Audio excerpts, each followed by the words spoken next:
Berhala itu ada nggak di dunia? Tidak ada. Berhala itu sebetulnya ada dalam pikiran manusia yang salah di dalam memandang the supreme being, causa prima. Tuhan digambarkan diam di kuil-kuil buatan tangan manusia. Itu kan gambaran yang salah. Tapi sesungguhnya berhala itu kan tidak ada. Tapi berhala itu bisa ditumpangi oleh setan, itu kira-kira kan. Gitu. Jadi itu, maka yang ditekankan Paulus, kamu jangan hanya melihat apa ini dagingnya saja, kamu lihat itu motivasi semuanya itu apa. Sebab aku menyertai engkau. Janganlah bimbang, sebab aku ini Allahmu. Aku akan meneguhkan, bahkan akan menolong engkau. Aku akan memegang engkau dengan tangan kananku yang membawa kemenangan. Edukasi rohani. Yahudi, Kristen, dan Islam itu dikenal sebagai agama-agama rumpun semitis. Artinya agama-agama Timur Tengah. Saya lebih suka menggunakan istilah Semitic religion ketimbang harus menggunakan istilah misalnya agama wahyu atau agama langit, ya. Karena ungkapan agama wahyu, agama langit itu sebuah bentuk imperialisme doktriner. Artinya menilai orang lain dari ukuran agama Yahudi, Kristen, dan Islam. Sebab setiap agama itu pasti memiliki keyakinan bahwa apa yang dianutnya, apa yang diajarkannya, itu berasal dari Tuhan. Itu berasal dari surga, berasal dari langit. Jadi pembagian agama langit atau agama samawi yang terdiri dari Yahudi, Kristen, dan Islam. Kemudian penilaiannya lebih lanjut. Yahudi yang pertama, Kristen yang kedua, Islam yang terakhir. Kalau bukan yang terakhir itu membatalkan yang sebelumnya, paling tidak yang sebelumnya kurang sempurna daripada yang paling mutakhir. Nah seperti itu saya kira kan imperialisme doktriner, imperialisme ajaran. Saya bertanya kepada teman-teman Hindu, teman-teman Buddhis bahwa apa yang mereka imani ya sebagai dhamma atau dharma itu asalnya dari Tuhan, bukan dari manusia, bukan dari budaya manusia yang kemudian dipertentangkan dengan agama langit. Nah, oleh karena itu ukuran moralitas, ukuran tentang tata cara ibadah atau ritus, ukuran tentang etika, misalnya tentang makanan yang diperbolehkan, makanan yang tidak diperbolehkan, itu juga berbeda. Satu contoh misalnya, bagi orang Hindu, sapi adalah binatang yang dihormati karena menjadi simbol dari kendaraan Batara Siwa atau Sang Hyang Siwa yang namanya Lembu Andini. Maka biasanya tidak boleh makan sapi. Tetapi di Bali babi adalah salah satu ya makanan pokok di Pulau Dewata itu. Makanya tidak mungkin misalnya pemerintah harus mengatakan atau membuat program Bali wisata halal. Karena halal menurut siapa dulu kan? Ya, menurut Hindu yaitu halal, menurut Islam itu haram. Bagi orang Muslim babi itu haram, tetapi sapi itu adalah halal. Jadi kita tidak boleh memaksakan pandangan kita terhadap orang lain. Bung Karno dalam sebuah pidato ketika menghadiri Natal, pada saat genting-gentingnya agresi ya zaman Belanda, perang, ibu kota Indonesia waktu itu di Jogja. Bung Karno bicara di sebuah acara Natal di gereja GPIB, dan Bung Karno mengatakan, apakah kita sentosa dengan pilihan kita masing-masing? Jadi artinya bahwa seorang beragama itu tidak perlu harus mengintervensi orang lain, mengukur ukuran teologisnya untuk menilai salah benarnya orang lain. Kalau etika seperti ini dijunjung tinggi, saya kira tidak ada yang namanya konflik agama atau merendahkan makhluk lain atas nama agama itu tidak boleh terjadi. Nah, saudara-saudara, dalam Yahudi, Kristen, dan Islam itu memiliki pemahaman yang tentu didasarkan atas kitabnya masing-masing. Bagi orang Yahudi adalah Torah, ya, secara khusus adalah tuntunan menurut Misvot Moshe, atau mereka menyebutnya dengan Taryak Misvot Moshe. Itu menurut perumusan para rabi sejak abad ketiga, ada 613 hukum Musa. Meskipun Alkitab tidak merinci jumlahnya, tetapi itu yang dibakukan oleh Yahudi Rabbinik tentang hukum Musa. Lalu bagi Kristen, nah itu nanti kita bisa belajar sejarahnya. Kekristenan itu adalah bagian dari Yudaisme. Kekristenan bagian dari Israel, karena Yesus itu lahir sebagai orang Israel, dan dalam perspektif Kristen itu adalah fulfillment atau penggenapan dari seluruh kitab Torah, nabi-nabi, dan tulisan-tulisan suci yang lain yang oleh orang Yahudi disebut Tanak, sementara oleh orang Kristen disebut Perjanjian Lama. Nah, di sini ada dinamika juga dalam kesejarahannya, karena di dalam sistem orang Israel dibedakan antara hukum yang berlaku bagi bangsa-bangsa bukan Yahudi dengan hukum yang berlaku bagi orang Yahudi. Nah, hukum yang berlaku bagi bangsa bukan Yahudi itu yang disebut hukum Nuh, atau 7 hukum bagi keturunan Nuh, yang disebut sebagai Sefa Misvot Bnei Noah. Jadi 7 hukum yang berlaku bagi keturunan Nuh. Nah, di sana tentu aturannya tidak sama dengan aturannya orang Yahudi. Dan itu sejak zaman sebelum Kristus, seperti tampak dari sebuah dokumen yang berjudul Sefer Hayufelim, dan dokumen ini juga ditemukan di antara naskah-naskah Laut Mati, karena teks itu berasal dari abad ketiga sebelum Masehi. Kemudian juga catatan Kisah Para Rasul pasal 15, ya. Kemudian juga perumusannya nanti oleh para rabi juga dalam traktat Sanhedrin sampai Kabalah di abad pertengahan. Jadi di sini ada konsistensi pemikiran bagaimana orang Yahudi menyikapi hukum yang berlaku bagi orang Yahudi dan hukum yang berlaku bagi orang-orang bukan Yahudi. Nah, karena gereja dari awal itu terdiri dari Yehudim dan Goyim, artinya anggota gereja yang berasal dari orang Yahudi dan anggota gereja yang berasal dari orang bukan Yahudi, maka disinilah yang dipergumulkan oleh gereja. Dan ketika gereja memutuskan itu di dalam sebuah konsili apostolik di Yerusalem, bahwa orang-orang pengikut Kristus yang bukan dari golongan bukan Yahudi tidak diwajibkan untuk mengikuti hukum Musa, tetapi kembali kepada hukum Nuh. Dan ini adalah sejarah. Jadi akibatnya karena kita ini mempelajari kitab suci, itu memotong sejarah sehingga mengalami semacam diskontinuitas. Dan biasanya orang sesama Kristen itu saling menuduh, ya, misalnya orang Kristen kenapa makan babi? Kenapa orang Kristen tidak mematuhi Taurat Musa? Kenapa orang Kristen melanggar hukum Sabat? Kenapa beribadahnya ganti hari Minggu? Ditambahi lagi hari Minggu itu hari kelahiran Dewa Matahari. Hari Minggu itu hari Dewa Matahari.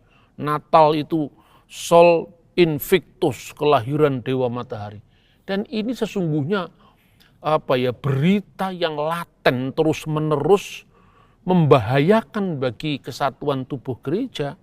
Jadi orang bertanya kepada saya, lalu bagaimana kita secara khusus, ya, pembahasan kita sekarang itu adalah makanan yang diperbolehkan dan makanan yang tidak diperbolehkan.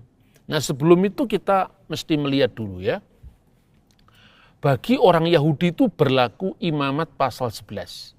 Imat pasal 11 itu mencatat tentang aturan-aturan makanan secara khusus yang disebut kasrut.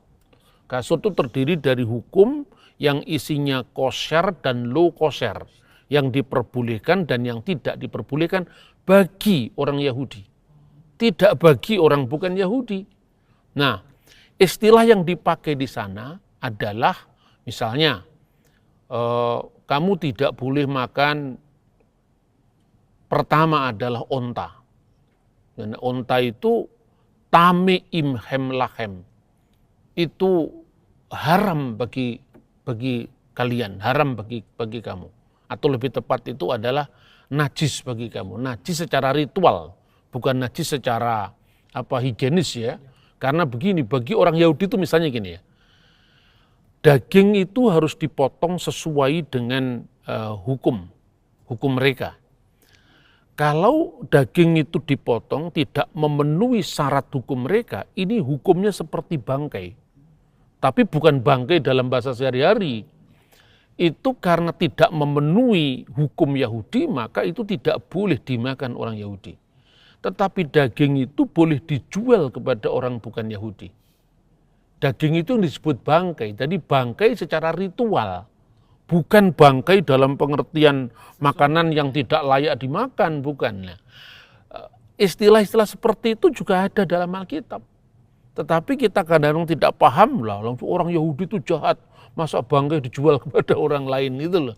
Yang seperti ini kan sering karena kuncinya karena tidak tahu, ketidaktahuan yang kemudian keburu untuk mengajar orang lain. Jadi itu gemblung ke susu manggung. Nggak tahu what is the meaning of gemblung. Jadi ilmunya belum lengkap tapi sudah buru-buru manggung untuk mengajar orang lain. Jadi akhirnya banyak orang yang mengalami disinformation dari para pasukan gemblung tadi. Nah seperti itu ya.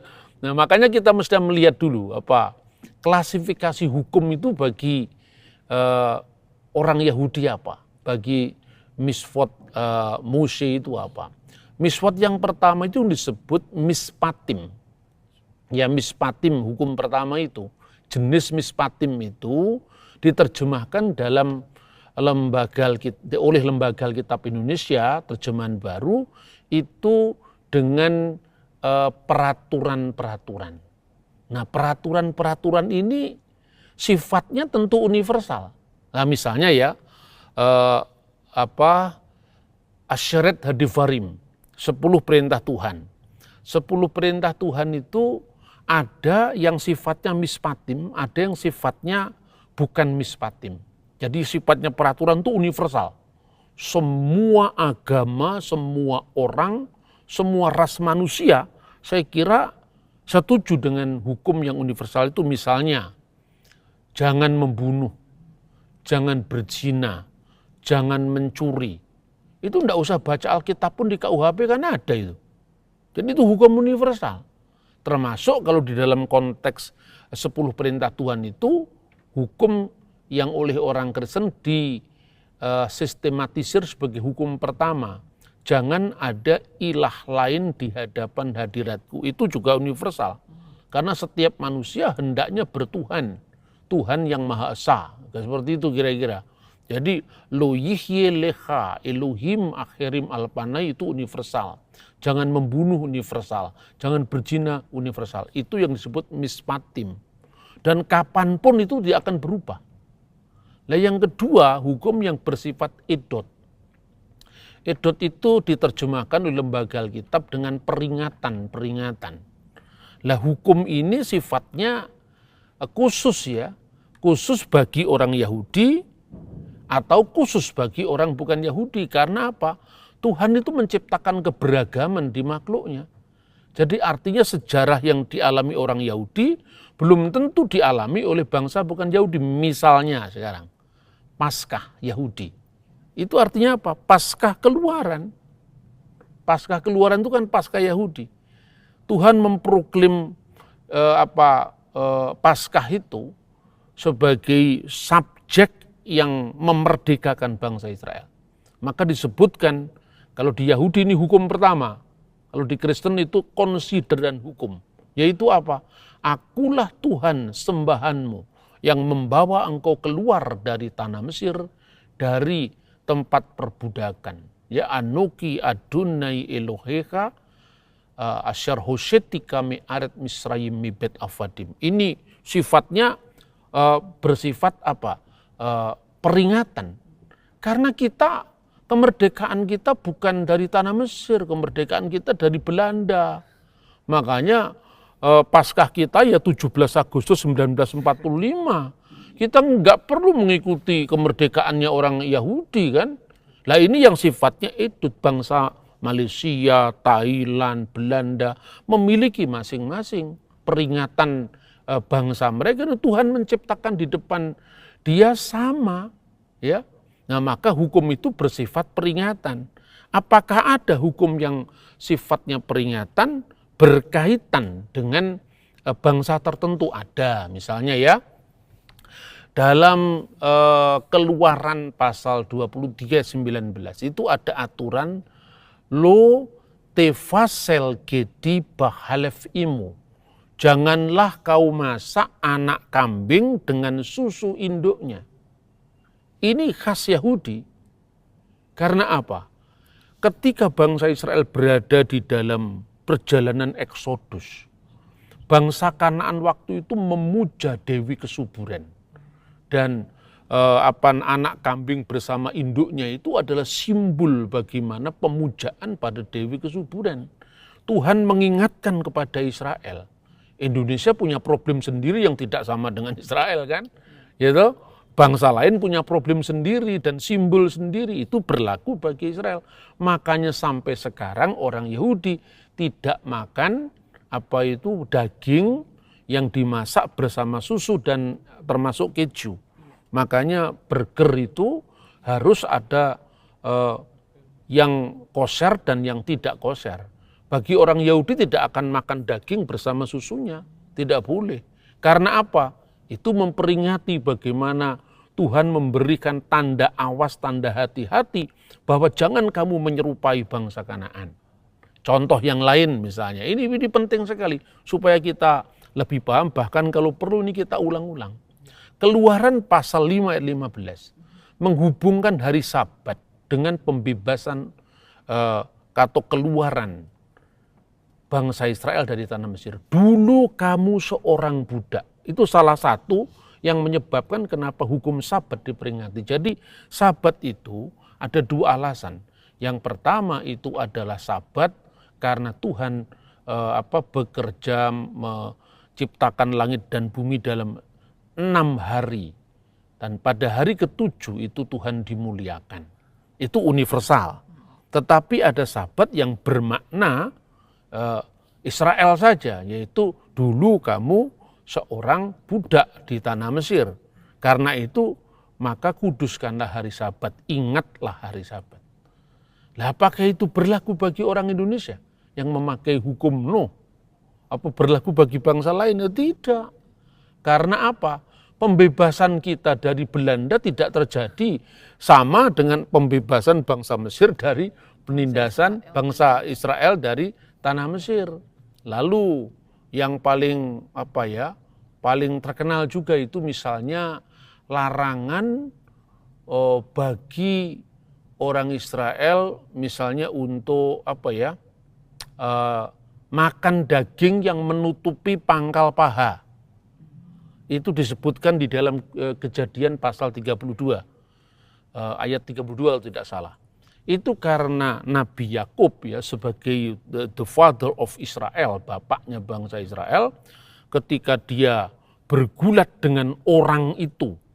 Jadi orang itu tuh artinya sosok fisik manusia. Dan itu sebagai teofani dari Tuhan melalui malaikatnya. Jadi jangan kemudian memfitnah orang Kristen mengatakan Tuhan kok gelut dengan nabi, itu kan ya seperti orang salah paham dan paham salah itu terus beredar sekarang ini. Jadi setiap agama itu kan mengenal apa yang disebut bahasa metaforik. Satu contoh misalnya, kalau dikatakan yadallah fauka aidihim dalam Quran misalnya, tangan Allah di atas tangan mereka. Masa kita membayangkan Tuhan punya tangan kelawer-kelawer kayak tangannya Petrus, kan enggak. Iya toh? Itu artinya tidak dimaknai secara hurufiah, tidak bisa seperti itu. Nah makanya kalau dikatakan daging yang menutupi pangkal paha itu untuk mengenang Nabi Yakub. Sehingga dengan itu namanya diganti Israel. Karena dia telah memenangkan pergumulan dalam hidupnya itu. Dan dia menang. Dia menang dengan pergumulan-pergumulan itu, dan Tuhan menilai kamu menang. Itulah maknanya bergulat dengan Allah, maksudnya dengan ujian dari Allah. Nah, medianya apa ya? Orang itu tadi itu apa? Sebagai perwujudan fisik dari malaikat Tuhan yang diutus. Nah, sejak saat itu tidak boleh makan daging pangkal paha. Tapi kalau orang India itu memuja maharsi-maharsinya, bahkan tokoh yang sangat terkenal Sri Krishna. Misalnya ini, salah seorang dari tokoh dari orang India itu kecekluk kakinya di Sungai Gangga. Kemudian diperingati. Karena itu, ya kamu harus ingat bagaimana dulu guru kita kecekluk di Sungai Gangga. Itu kan nggak berlaku bagi orang Indonesia. Yang kecekluk itu Krishna. Bukan yang kecekluk itu adalah Pak Denarto. Masa begini dipaksakan kepada orang lain? Jadi kalau kita membaca Alkitab itu sangat rasional, ya kan? Baru yang ketiga itu yang namanya hukim. Hukim itu artinya apa? Hukum tanpa alasan. Kenapa tanpa alasan? Ketaatan yang diperlukan. Pokoknya Tuhan melarang, enggak usah banyak tanya.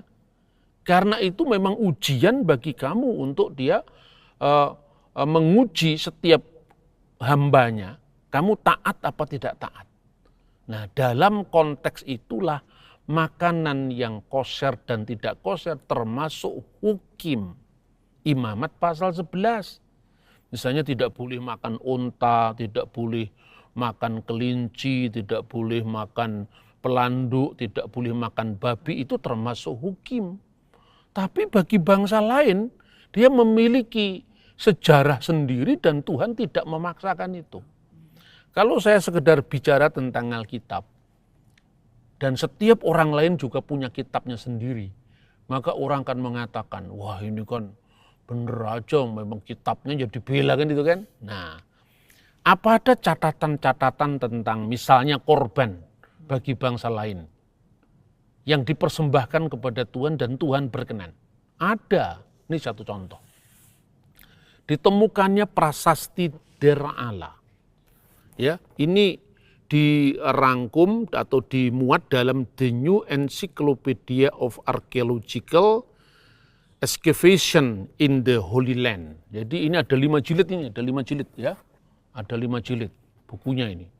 Ini penggalian arkeologi yang terakhir, dan itu ada temuan yang disebut temuan Dera'ala. Dalam temuan ini sebetulnya mengingatkan kisah Alkitab tentang Bileam bin Beor.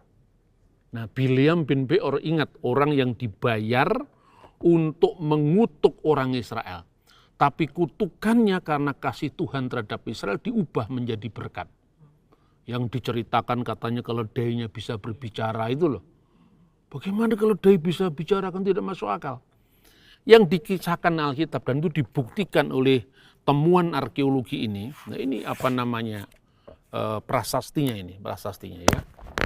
Prasastinya. Jadi Bileam bin Beor itu bukan sosok yang tidak bisa dipertanggungjawabkan secara historis. Ini ada, ini temuan arkeologi. Nah, lalu bagaimana kita memahami konteksnya sampai berkaitan dengan soal makanan yang halal dan yang haram. Itu dalam prasasti ini kira-kira disebutkan begini, kesejarannya dengan Alkitab. Ya, prasasti Bileam itu kira-kira digambarkan bahwa bahasa yang dipakai oleh Bileam itu bahasa Aram. Dan ini cocok dengan deskripsi Alkitab dan tafsir-tafsir kuno Alkitab bahwa Bileam bin Beor itu asalnya dari dekat sungai Efrat. Karena prasasti ini ditemukan dalam bahasa Aramaik. Ya, salah satu kira-kira bunyinya seperti ini. Buku ketidakmujuran Bileam bar Beor. Bin itu kan bahasa Ibrani ben yang artinya anak. Di sini digunakan Bileam bar Beor. Bar itu bahasa Aram yang artinya anak. Seorang pelihat ilahi. Nah, kita ingat dalam Alkitab, kata yang diterjemahkan nabi selain navi dalam bahasa Ibrani juga adalah sang pelihat. Di sini dikatakan is hoseh ilahinhu, seorang pelihat ilahi. Ya, kemudian para ilahin yang berkuasa dan disebut sadai. Sadai itu sama dengan ungkapan Alkitab El Sadai. Dan itu sudah dipakai zamannya bapa leluhur Abraham, Ishak dan Yakub. Lalu dikatakan yang berkuasa Sadai telah membentuk dewan ilahi. Ya. Meski dipakai makna teologis yang berbeda, tapi artinya bahwa Alkitab itu mendeskripsikan tokoh-tokohnya cocok. Abraham itu asalnya kan dari Ur, Mesopotamia, maka bahasanya tidak mungkin bahasa Sunda kan. Terus bahasanya bahasa Aramaik dan prasastinya ada di situ. Penemuan kota Abraham, kemudian dalam konteks sesama Aramaik itu misalnya prasasti Bileam bin Beor. Lalu datanglah ilah segala ilah. Artinya sembahan segala sembahan. Di sini digunakan kata Eloh Elohin. Ini cocok dengan misalnya ungkapan dalam kitab Daniel pasal 2 ayat 7 yaitu Elah Elahin. Ya, Tuhan segala Tuhan, ilah segala ilah.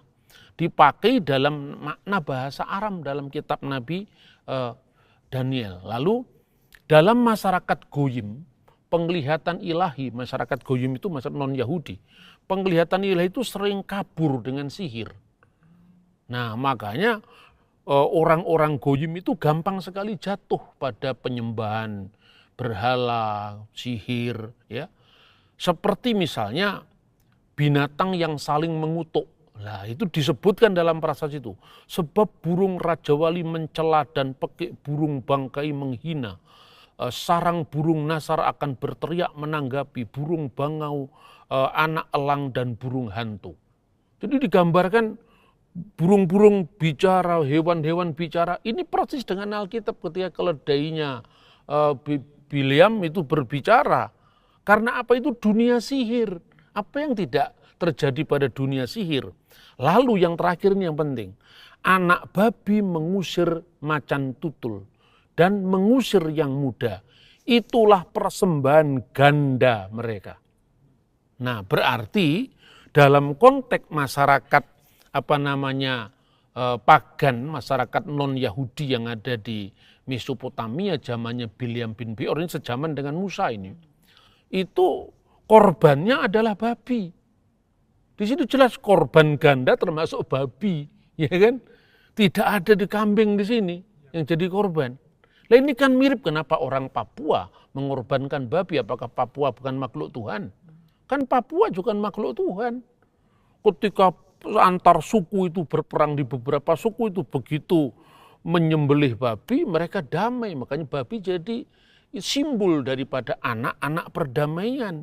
Dan Tuhan juga mengasihi orang Papua, Tuhan mengasihi orang Yahudi, Tuhan juga mengasihi orang Mesopotamia. Dan itu sebabnya maka di dalam Alkitab itu disebutkan bahwa Tuhan berbicara kepada Bileam. Nah, ketika Tuhan berbicara kepada Bileam, berarti kan Bileam diutus Tuhan juga.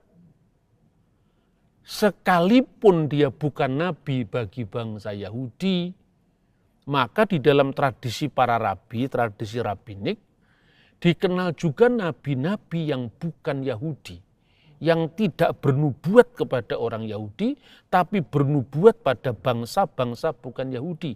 Dan di dalam Talmud, ini saya mengutip ya, maka jangan kaget ya, tradisi seperti ini kan sangat tua usianya. Itu ada yang disebut Sif'ah Nebi'im, Nitnebu umot ha'olam. Jadi ada 7 nabi yang bernubuat pada bangsa-bangsa. Dan itu bukan Yahudi. Yang pertama siapa? Nuh. Kan Nuh bukan Yahudi. Orang Yahudi belum lahir, Nuh sudah ada. Artinya itu universal. Kemudian yang kedua itu adalah Ayub. Ayub itu kan dari Us. Suku Us itu adalah suku di Yordan, itu bukan Yahudi. Ada penafsir kitab suci yang menempatkan Ayub itu sejaman dengan Abraham. Ya, Ayub. Lalu 4 sahabatnya yang disebut Elifas orang Teman, Bildad orang Suhi, Sofar orang Naama, Elihu bin Barakhai. Dan satunya lagi adalah Beor, bapaknya Bileam, satunya lagi Bileam, anaknya Beor. Jadi 7. 7 inilah yang disebut Nebiim Umot Haolam.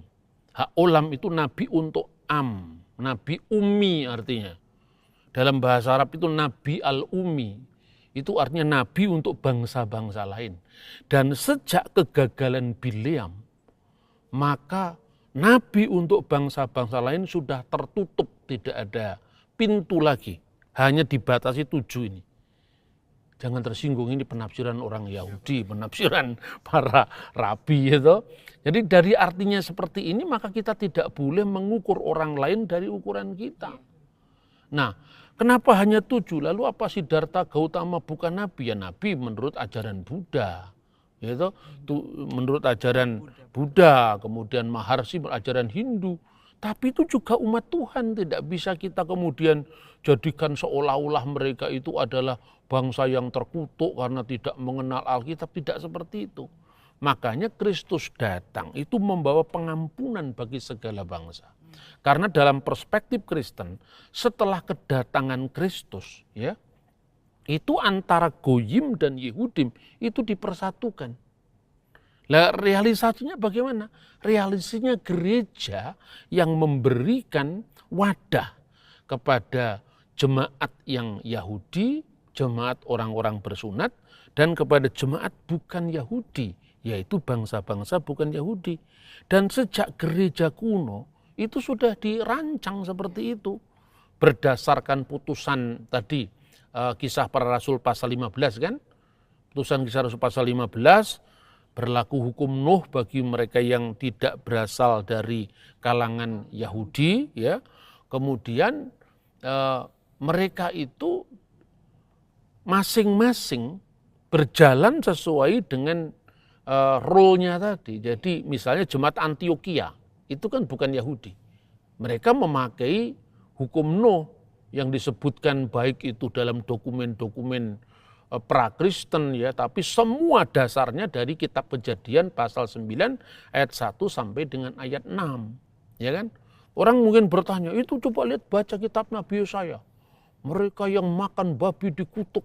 Nah, itu kan konteksnya karena penyembahan berhala. Gitu. Kalau misalnya Antiochus Epiphanes itu penguasa Seleukid, kemudian menindas orang Israel di Yerusalem. Kan begitu kan? Dan memaksakan penyembahan dewa Zeus, dewa Yunani dengan mengorbankan babi, lah itu baru kekurang ajaran. Tapi kalau Bileam bin Beor dia mempersembahkan babi, nah itu memang hukumnya untuk bangsa-bangsa lain.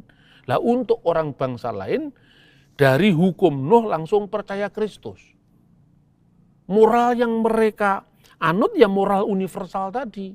Makanya bapak-bapak gereja, misalnya Clement dari Alexandria, mengatakan Plato itu adalah nabi bagi orang bukan Yahudi.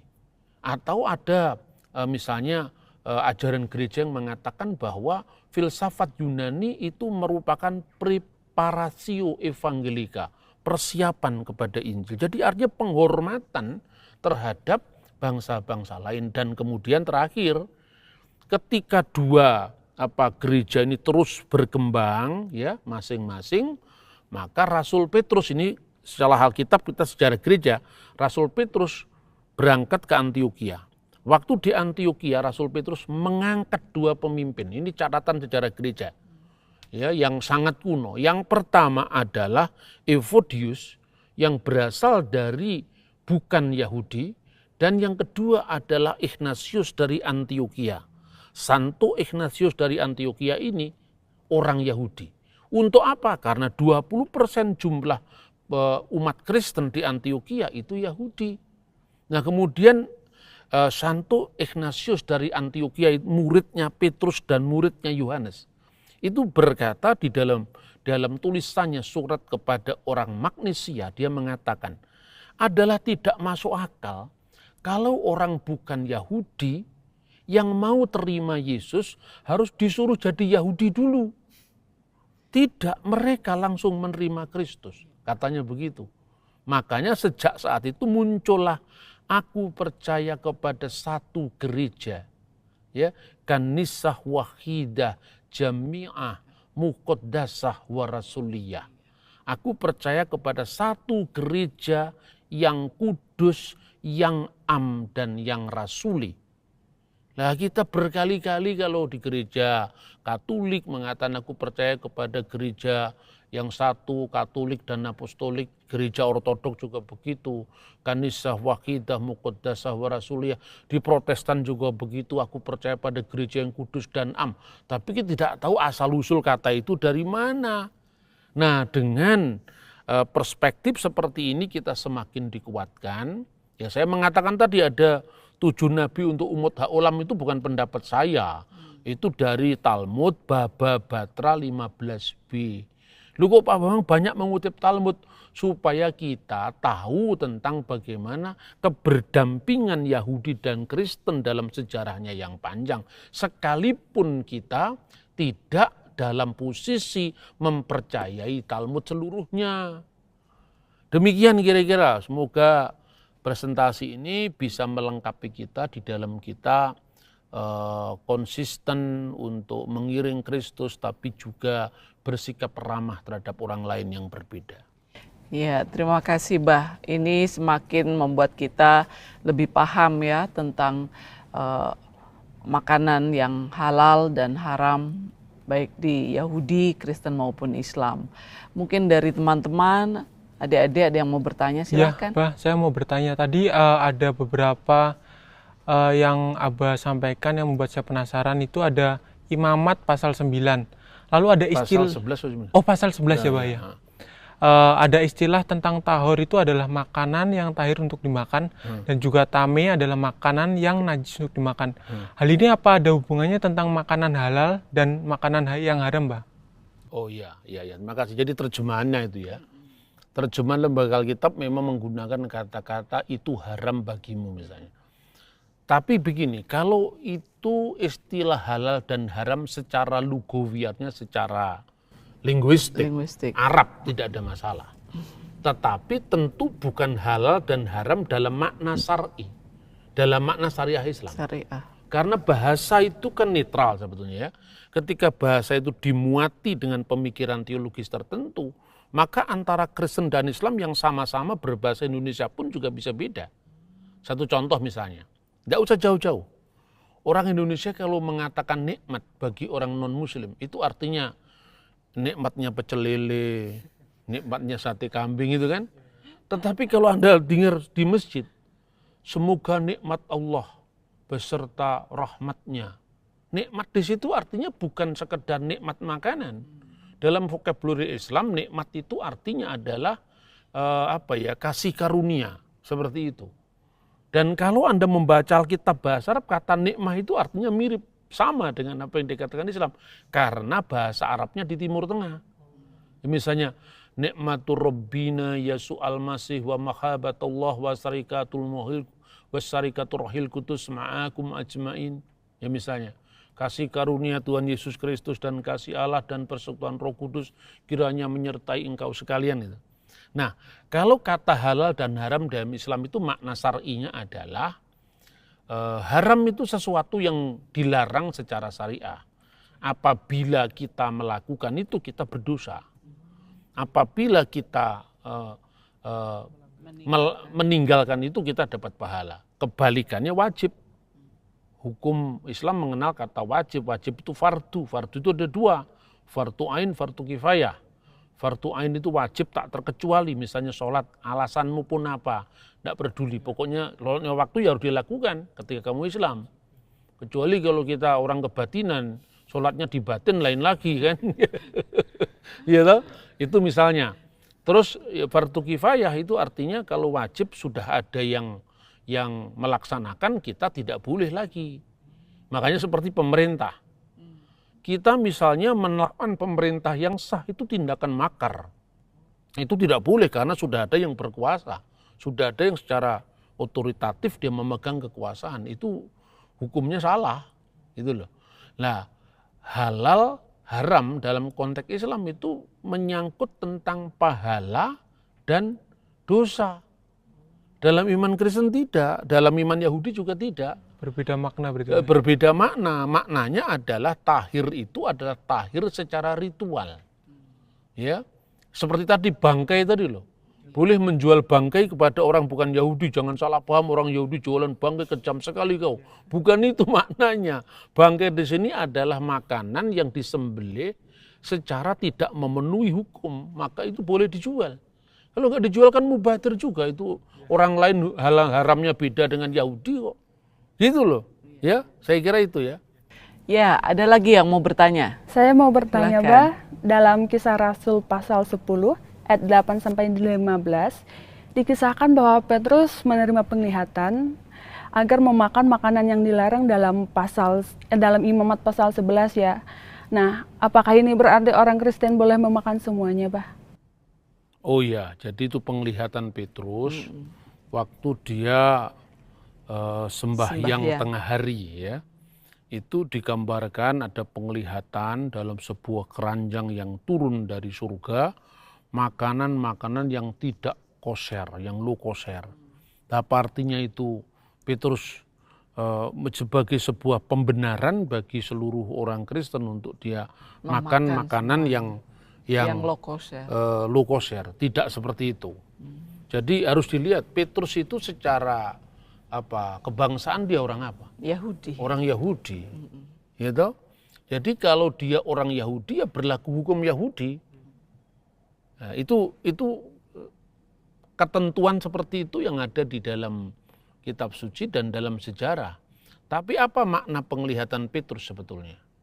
Bahwa Petrus sebagai orang Yahudi tidak boleh meneruskan pendekatan yang membangun tembok pemisah antara orang Yahudi dan bukan Yahudi.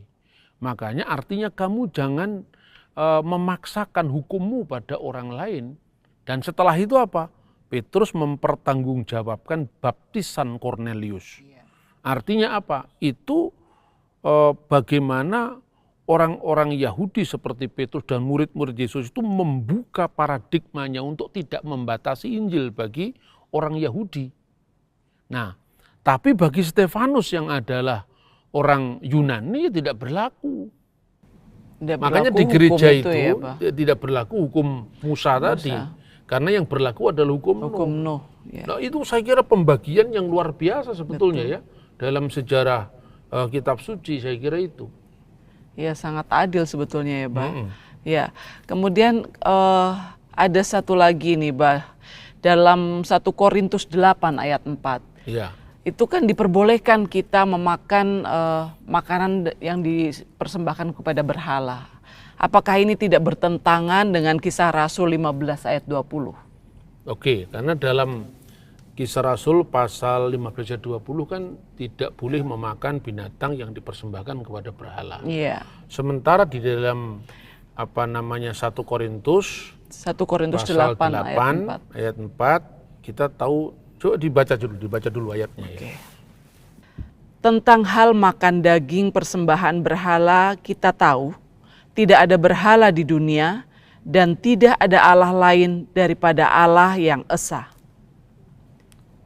Terus bisa dibaca ayat 7 coba, ayat 7, 8, 9 sampai ayat 12. Baik, ayat 7. Tetapi bukan semua orang mempunyai pengetahuan itu.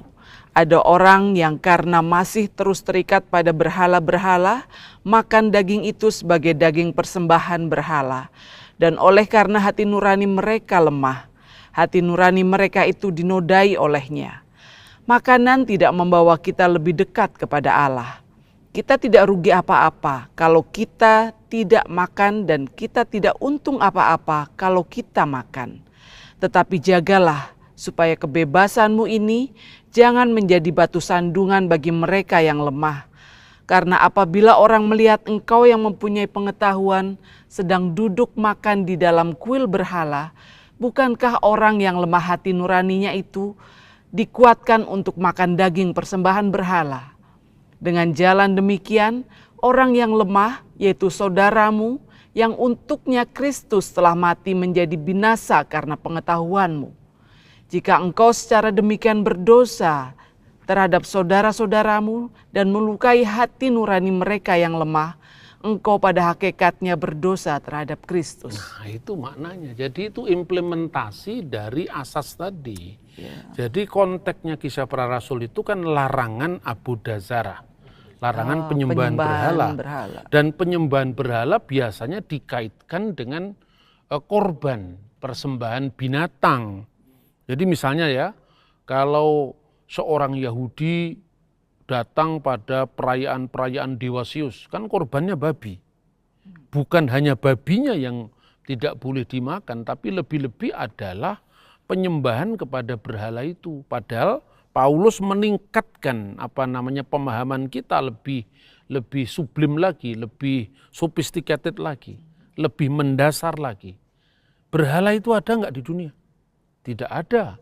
Berhala itu sebetulnya ada dalam pikiran manusia yang salah di dalam memandang the supreme being, causa prima. Tuhan digambarkan diam di kuil-kuil buatan tangan manusia. Itu kan gambaran yang salah. Tapi sesungguhnya berhala itu kan tidak ada. Tapi berhala itu bisa ditumpangi oleh setan, itu kira-kira kan. Gitu. Jadi itu, maka yang ditekankan Paulus, kamu jangan hanya melihat dagingnya saja, kamu lihat itu motivasi semuanya itu apa. Kalau misalnya karena orang Kristen sudah percaya bahwa dengan pengetahuannya, berhala di dunia tidak ada.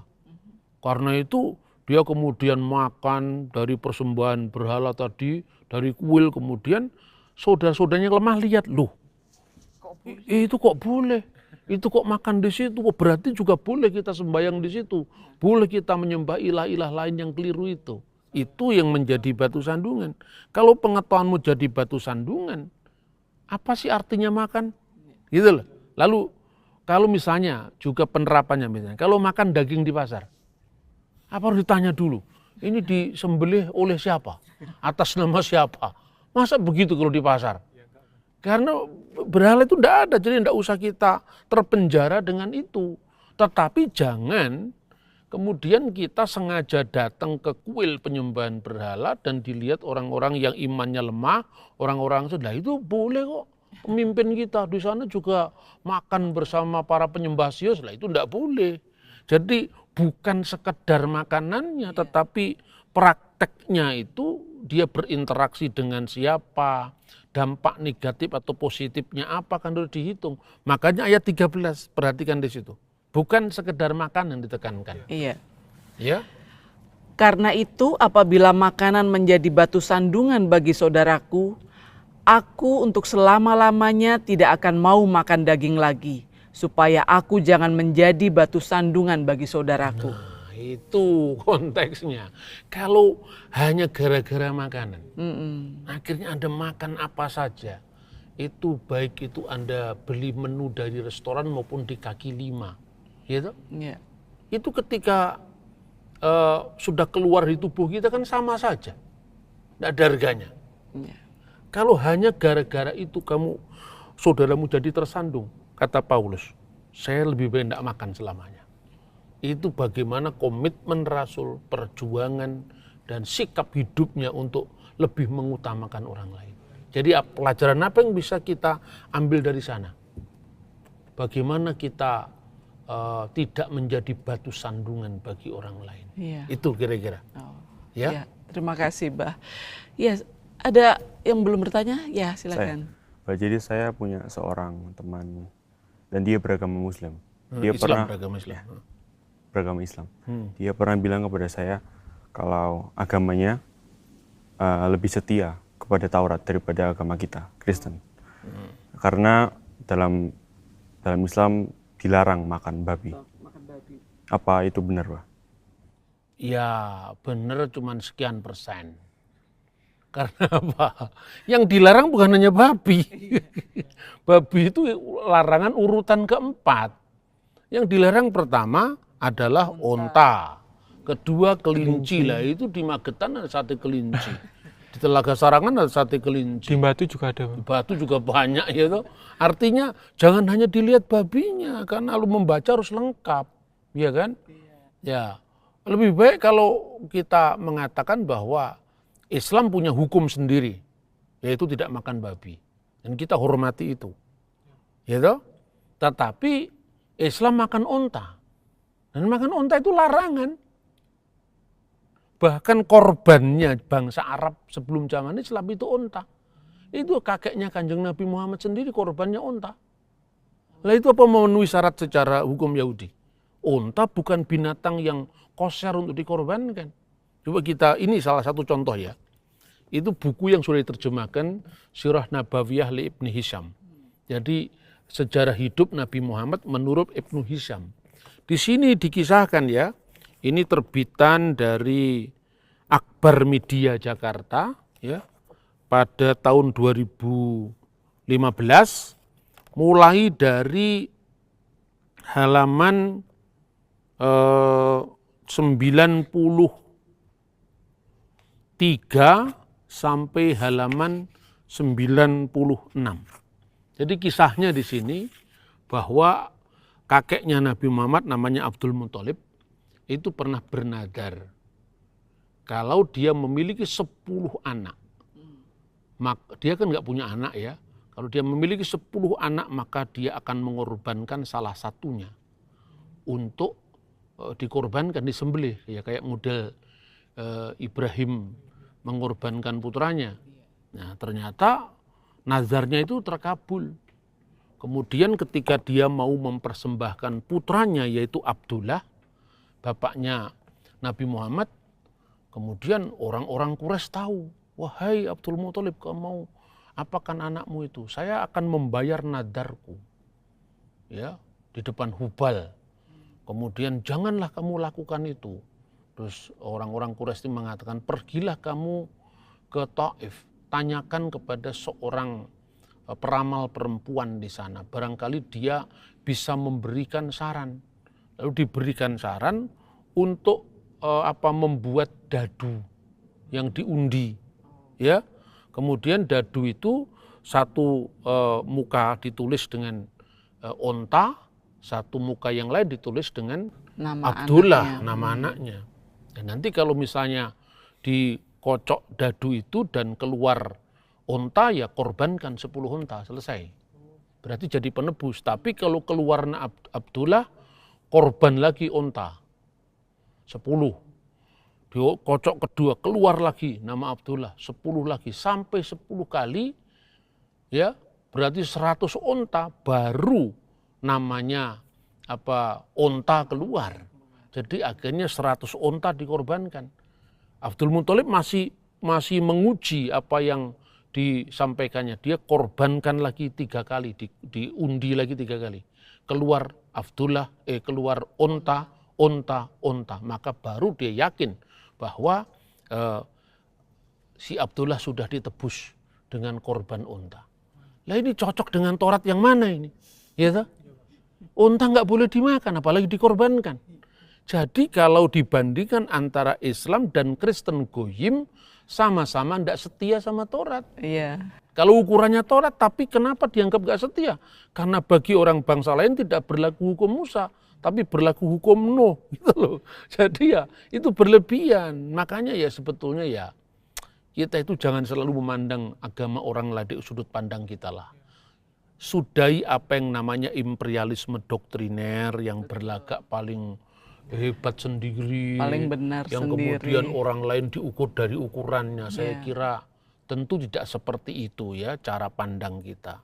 Ya semoga moderasi beragama yang didengungkan oleh pemerintah khususnya lewat Menteri Agama itu bisa kita terjemahkan masing-masing di dalam komunitas agama kita masing-masing, agar kita di satu pihak tetap setia pada iman kita, pada panggilan ibadah kita, pada panggilan rohani kita, tetapi kita juga tidak kehilangan respek, penghormatan, penghargaan terhadap orang lain yang berbeda, sesama makhluk Tuhan di muka bumi ini. Amsal pasal 29.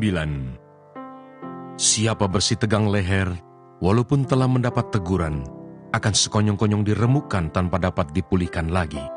Jika orang benar bertambah, bersukacitalah rakyat. Tetapi jika orang fasik memerintah, berkeluh kesahlah rakyat. Orang yang mencintai hikmat menggembirakan ayahnya, tetapi siapa yang bergaul dengan pelacur memboroskan harta. Dengan keadilan seorang raja menegakkan negerinya, tetapi orang yang memungut banyak pajak meruntuhkannya. Orang yang menjilat sesamanya membentangkan jerat di depan kakinya. Orang yang jahat terjerat oleh pelanggarannya, tetapi orang benar akan bersorak dan bersukacita. Orang benar mengetahui hak orang lemah, tetapi orang fasik tidak mengertinya. Pencemooh mengacaukan kota, tetapi orang bijak meredakan amarah. Jika orang bijak berperkara dengan orang bodoh ini mengamuk dan tertawa, sehingga tak ada ketenangan. Orang yang haus akan darah membenci orang saleh, tetapi orang yang jujur mencari keselamatannya. Orang bebal melampiaskan seluruh amarahnya, tetapi orang bijak akhirnya meredakannya. Kalau pemerintah memperhatikan kebohongan, semua pegawainya menjadi fasik. Si miskin dan si penindas bertemu, dan Tuhan membuat mata kedua orang itu bersinar. Raja yang menghakimi orang lemah dengan adil, tahtanya tetap kokoh untuk selama-lamanya. Tongkat dan teguran mendatangkan hikmat, tetapi anak yang dibiarkan mempermalukan ibunya. Jika orang fasik bertambah, bertambahlah pula pelanggaran, tetapi orang benar akan melihat keruntuhan mereka.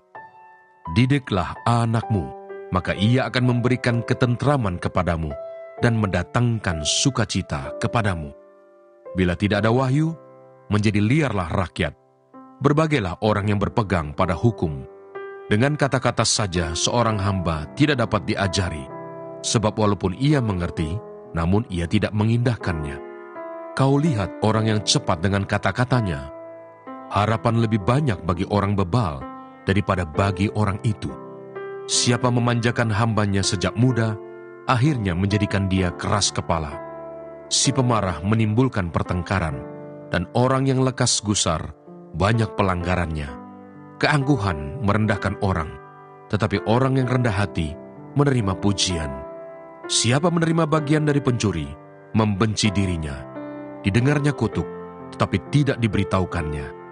Takut kepada orang mendatangkan jerat, tetapi siapa percaya kepada Tuhan, dilindungi. Banyak orang mencari muka pada pemerintah, tetapi dari Tuhan orang menerima keadilan. Orang bodoh adalah kekejian bagi orang benar. Orang yang jujur jalannya adalah kekejian bagi orang fasik. Amsal pasal 30. Perkataan-perkataan Agur bin Yake. Perkataan Agur bin Yake dari Masa.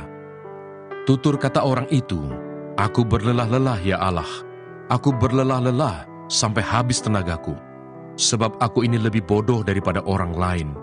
Pengertian manusia tidak ada padaku, juga tidak kupelajari hikmat, sehingga tidak dapat kukenal yang Maha Kudus.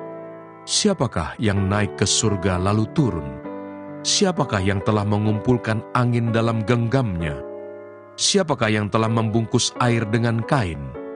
Siapakah yang telah menetapkan segala ujung bumi? Siapa namanya dan siapa nama anaknya? Engkau tentu tahu. Semua firman Allah adalah murni. Ia adalah perisai bagi orang-orang yang berlindung padanya. Jangan menambahi firman-Nya, supaya engkau tidak ditegurnya dan dianggap pendusta. Dua hal aku mohon kepadamu, jangan itu kau tolak sebelum aku mati, yakni, jauhkanlah daripadaku kecurangan dan kebohongan.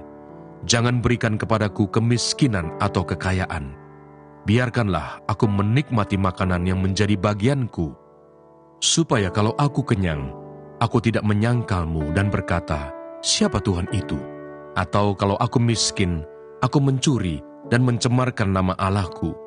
Jangan mencerca seorang hamba pada tuannya, supaya jangan ia mengutuki engkau, dan engkau harus menanggung kesalahan itu.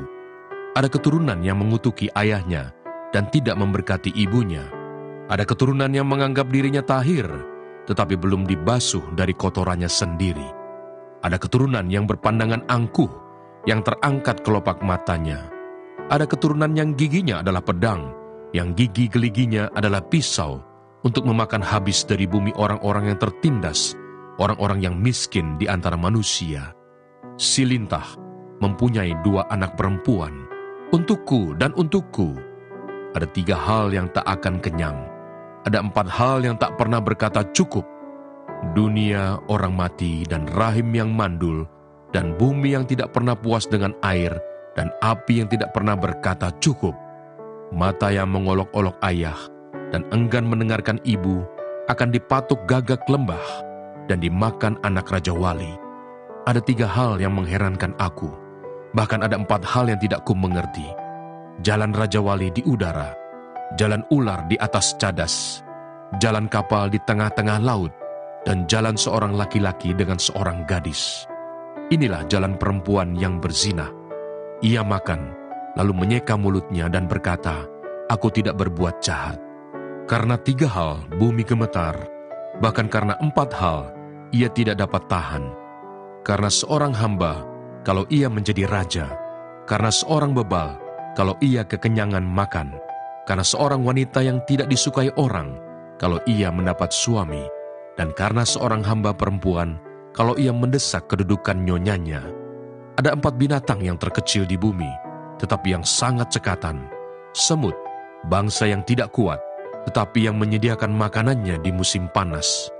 Pelanduk, bangsa yang lemah, tetapi yang membuat rumahnya di bukit batu. Belalang, yang tidak mempunyai raja, namun semuanya berbaris dengan teratur. Cicak yang dapat kau tangkap dengan tangan, tetapi yang juga ada di istana-istana raja. Ada 3 binatang yang gagah langkahnya, bahkan 4 hal yang gagah jalannya, yakni singa yang terkuat di antara binatang, yang tidak mundur terhadap apapun, ayam jantan yang angkuh atau kambing jantan, dan seorang raja yang berjalan di depan rakyatnya. Bila engkau menyombongkan diri, tanpa atau dengan berpikir, tekapkanlah tangan pada mulut. Sebab kalau susu ditekan, mentega dihasilkan, dan kalau hidung ditekan, darah keluar, dan kalau kemarahan ditekan, pertengkaran timbul. Sebab aku menyertai engkau. Janganlah bimbang, sebab aku ini Allahmu. Aku akan meneguhkan, bahkan akan menolong engkau. Aku akan memegang engkau dengan tangan kananku yang membawa kemenangan. Edukasi rohani.